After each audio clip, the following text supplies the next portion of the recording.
Very good evening to all the students.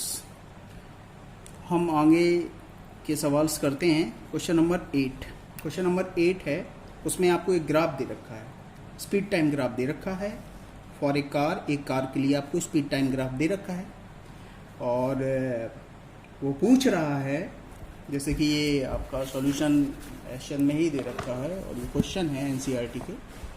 तो speed time graph for a car is shown in figure, ये figure में दे रखा है, ये स्पीड टाइम ग्राफ आपको दे रखा है क्योंकि इसको बनाने में काफ़ी दिक्कत होगी। तो ग्राफ में ही ये बढ़िया तरीके से बनते हैं, आपको बनाने की कोई ज़रूरत नहीं है। बट इसको मैं समझा देता हूँ कि कैसे ये ग्राफ या ग्राफ पेपर भी मिलता है और ग्राफ पेपर में बना सकते हैं आप इसको। अगर ग्राफ पेपर है आपके पास, अगर नहीं है तो फिर आप यहाँ से देख लीजिए, आप ऐसे ही रफ फिगर बना सकते हैं, कोई दिक्कत नहीं। स्पीड टाइम ग्राफ आपको दे रखा है। Find how for does the car travel in the first 4 second. 4 second के दौरान कितना चलेगी कार, कितना डिस्टेंस चलेगी, मतलब हाउ फार का मतलब क्या है, डिस्टेंस। हाउ फार का मतलब क्या है, डिस्टेंस। कितनी दूरी कहाँ से पता चलेगी, डिस्टेंस है भाई। स्पीड टाइम ग्राफ दे रखा है, डिस्प्लेसमेंट का तो कोई मतलब नहीं है। स्पीड टाइम ग्राफ दे रखा है, slope of speed time graphs give you the distance covered by the car by the object. Set the area on the graph that represent the distance travelled by the car during the period.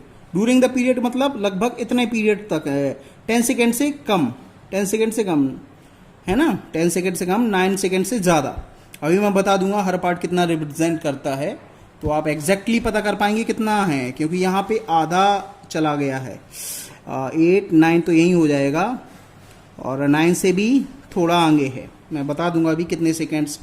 तो जहाँ तक graph हुआ है और time access के दौरान ये पूरा एरिया, ये पूरा शेडेड एरिया जितना होगा एरिया और उसकी मैग्नीट्यूड जो होगी वो होगी डिस्टेंस कवर्ड बाय, वो होगी पूरा क्या, पूरा समय पर कितना डिस्टेंस कार ने ट्रेवल किया है। सिर्फ 4 सेकंड के लिए अगर बात करें तो 4 सेकंड के एरिया को आप निकाल लीजिए।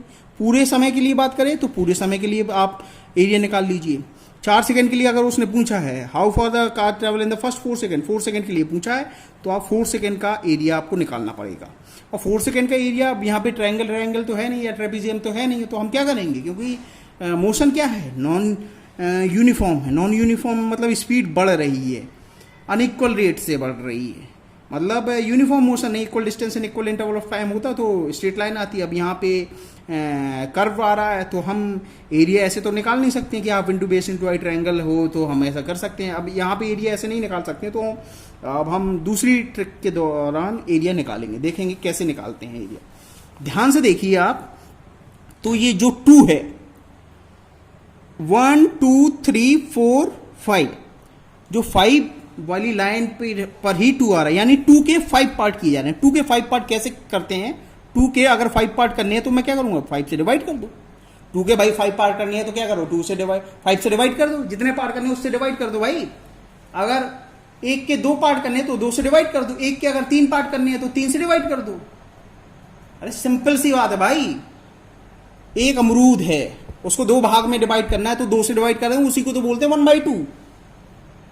अगर एक पिज्जा है, उसको 3 भागों में डिवाइड करना है तो क्या करते हैं, 3 पार्ट बना लेते हैं, 1/3 कर दो, या तो 1/3 1/3 1/3।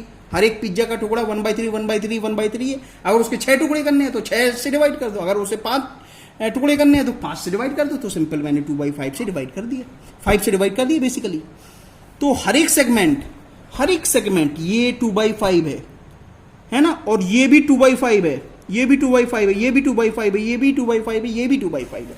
तो मतलब 2/5 कितने बार, 2/5 कितने बार, 5 बार। 2/5 कितने बार, 5 बार। 2/5 कितने बार, 5 बार। अगर 2/5 5 बार करेंगे तो आपको पूरा 2 मिल जाएगा, देख लेना, चाहे तो करके देख लो। 2 5 जा 10/5, 5 2 जा 10, तो ये हमारा 2 आ गया अपने आप। आ गया कि नहीं आ गया, इसको समझ लीजिए। मतलब ये हर एक इंटरवल, एक लाइन के बीच की ये दूरी कितनी है, 2/5 है, ये समझ में आ जाना चाहिए। ये यहाँ से यहाँ तक की दूरी कितनी है, 2/5 है। मैं और क्लोज से दिखा रहा हूँ, यहाँ से लेके यहाँ तक की डिस्टेंस का कितना है, 2/5 है, यानी 0.4 है, 0.8, 1.2, 1.6, 2.0। क्लियर है। इससे ज़्यादा कोई समझा नहीं सकता। रिप्रेजेंट और नंबर लाइन, सिंपल सा कंसेप्ट है, आपने बहुत छोटी क्लास में पढ़ा था इसको। तो ये छोटी सी लाइन जो है, एक लाइन और दो लाइन के बीच की ये दूरी कितनी है, 2/5, आपको समझ में आ गया होगा। अब अगर मैं बात करूं इन्हीं, अब ऊपर वाली, अगर ऊपर वाले देखो 1 2 3 तीन लाइन है यहाँ पर, मतलब 2 को कितने भागों में बांटा गया है, 3 भागों में बांटा गया। तो मैं 2 के किससे डिवाइड करूंगा, 3 से। भाई ऊपर हाइट अगर स्पीड देखें तो स्पीड को 2 को 3 भागों में डिवाइड किया गया है, मतलब 2/3, एक सेगमेंट 2/3, 2/3 प्लस 2/3, तो ये हमारा हो क्या जाएगा, 6/3, that will come out to be 2, ये फिर से 2 आ जाएगा। तो हर एक पार्ट यहाँ पर ये एक रेक्टेंगल है। ये बेसिकली क्या है, जैसे दो लाइन है, जैसे जो ग्राफ बना हुआ है, ऐसे जो ग्राफ बना हुआ है, इस तरीके से जो ग्राफ बना हुआ है, तो जो ये रेक्टेंगल बन रहा है, मतलब ये दूरी कितनी है, जो ये रेक्टेंगल बन रहा है, यहां से देखिए आप, ये दूरी कितनी है, ये दोनों के बीच की दूरी कितनी है, 2/5 है ना। और ये हाइट कितनी है, ये हाइट कितनी है, 3/5, सॉरी 2/3 है ना। तो रेक्टेंगल की लेंथ और ब्रेथ आ जाएगी आपके पास। तो रेक्टेंगल की आपके पास क्या आ गई, लेंथ और ब्रेथ आ गई आपके पास। रेक्टेंगल की आपके पास क्या आ गई, लेंथ और ब्रेथ आ गई। ये लेंथ है आपके पास 2/5 और ये आपके 2/3। तो एरिया कितना आ जाएगा, area of rectangle will be come out to be, area of rectangle क्या आ जाएगा, rectangle is equal to 2/5 into 2/3, you will get it 4/15, you will get it 4/15। 4/15 को और सॉर्ट आउट करिए, 4/15 को और सॉल्व करिए, 15 दूनी 30, 0.266 ऐसे 66 आता रहेगा। तो हम क्या करेंगे, 0.27 कर देते हैं अप्रोक्सीमेटली। तो ये हमारा आ गया एक रेक्टेंगल का area, area of one rectangle, area of one rectangle ऐसे ही निकालेंगे, area of one rectangle that has come out to be 0.27। अब यहां पे देखो आप कितने रेक्टेंगल हैं, ये सारे आपको काउंट कर लें। पहले तो पूरे रेक्टेंगल आप काउंट कर लीजिए जो पूरे हैं, एक रेक्टेंगल, दो रेक्टेंगल, 3 4 5 6 7